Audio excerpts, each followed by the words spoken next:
আমার প্রিয় ভক্তরা, খ্রিস্ট আমাদের সাথে থাকুন, প্রভুর কণ্ঠস্বর প্রশংসিত হোক। আমি অরুণ পিয়াস মাটকি। আপনাদের সকলকে শুভেচ্ছা। আজ সেপ্টেম্বর মাসের 16 তারিখ, 2025 সালের নবম মাস।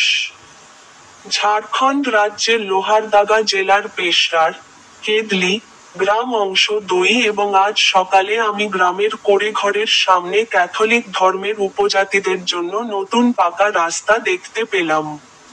তিনি বাইবেলের একটি শ্লোক সম্পর্কে কথা বলেছেন।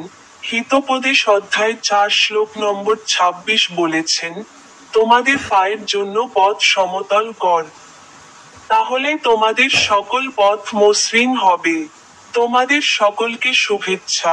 এখন আমার ইউটিউব চ্যানেলের স্টিং বোতামে ক্লিক করতে ভুলবেন না।